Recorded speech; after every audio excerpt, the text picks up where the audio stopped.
কিন্তু এই বাড়িতে ওদের বসাবোটাই বা কোথায়? একটা চেয়ারও তো নেই। তাহলে কি ভাতটা ভেঙে দেবো? না না না কুসুম, ঈশান যদি জানতে পারে যে আমরা ওর এইটুকু আবদার রাখার জন্য আমাদের ভাড়ের জমানো টাকা খরচা করেছি, তাহলে ও খুব কষ্ট পাবে কুসুম। তাহলে এখন উপায়? আমি আর কুসুম যে এখানে আছি তোমরা জানলে কি করে? ছোট সাহেব, কাল যখন আমাদের দেখা হয়েছিল তখনই আমি ওনাদের দুজনকে বলেছি যে আমরা কোথায় থাকছি। ঈশান সাহেব, ছোট সাহেব কালকে সব ব্যাপারে জানেন।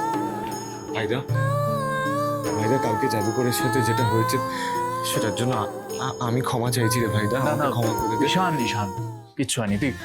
তুই ওসব বাদ দে। এতদিন পর তোকে আর অনুশ্রীকে দেখতে পাচ্ছি, তোরা এসেছিস, আজ আমরা সবাই জমিয়ে বসে আড্ডা দেবো। কিন্তু একটা কথা আমাকে বল, তোরা যে এখানে আসবি আগে থেকে তো বলতে পারতি, তাহলে কিছু আনিয়ে রাখতাম। কি মুশকিল। আচ্ছা কুসুম, তুমি ওদেরকে বসাও, বসে আড্ডা দে, আমি আসছি। কিন্তু এই বাড়িতে ওদের বসাবোটাই বা কোথায়? একটা চেয়ারও তো নেই। দাঁড়াও, আমি এগুলো রেখে আসি। ভাইদা,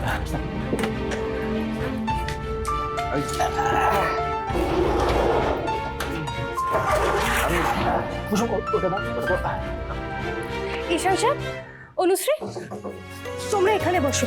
অনুশ্রী, চাইলে তুমি খাটেও বসতে পারো। অনুশ্রী তুমি খাটে বসো, আমি তো ভাইদাকে নিয়ে এই ট্রাঙ্কেই বসবো। তুমি বসো। আর ভাইদা, তোকে কোথাও যেতে হবে না ভাইদা, কিচ্ছু আনতে হবে না, আজকে শুধু আড্ডা দেবো। কত কি কথা বলা বাকি আছে বলতো আমার, হ্যাঁ? কুসুমি আমাদের এখানকার ঠিকানা বলেছে ভাইদা, আর সেটা শোনার পর থেকে ঈশান এত বাচ্চাদের মতো জেদ করছে, তাই আমরা এখানে না এসে থাকতেই পারলাম না। তবে হ্যাঁ, এখন কিন্তু আমাদের যাওয়া আসা এখানে লেগেই থাকবে। তোমাদের কারোর আপত্তি নেই তো? ওমা, এটা আবার কি কথা? আপত্তি থাকবে কেন অনুশ্রী? আমরা যেখানে থাকছি সেটাকে একদম নিজের বাড়ি মনে করেই তোমরা আসবে। আচ্ছা, তাহলে নিজের বাড়ি যখন মনে করব, একটা আবদার করতে পারি, মানে জাদুকর তুমি সেটা রাখবে তো? ঈশান সাহেব, আপনি করেই দেখুন না, আপনি যা বলবেন আমি তাই দেব। বিপাশা আন্টি বাড়িতে তো ডিনার করতে পারিনি, আর তোমার হাতের রান্না কতদিন খাইনি। আমার না খুব খিদে পেয়েছে জাদুকর, প্লিজ কিছু একটা স্পেশাল বানাও আমার জন্য, প্লিজ। ঈশান সাহেব, ওইভাবে বলার দরকার নেই, আমি এক্ষুনি আপনাদের জন্য কিছু বানিয়ে নিয়ে আসছি।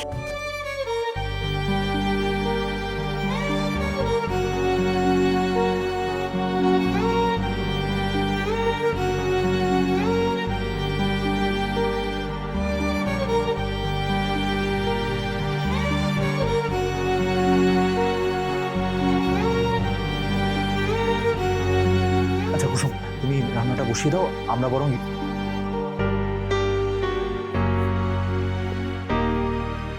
কুসুম, কি হলো? তুমি এরকম ভাবে বসে আছো, কিছু নিয়ে টেনশন করছো? ছোট সাহেব, ঘরে তো কালকের বাসি রুটি ছাড়া আর কিছুই নেই, বাজার করতে হবে তো। না আমি কি রান্না করবো? অনেকটা টাকা তো ওই ভাড়ে রেখে ফেললাম, তাহলে কি ভাতটা ভেঙে দেবো? না না না কুসুম, ঈশান যদি জানতে পারে যে আমরা ওর এইটুকু আবদার রাখার জন্য আমাদের ভাড়ের জমানো টাকা খরচা করেছি, তাহলে ও খুব কষ্ট পাবে কুসুম। তাহলে এখন উপায়?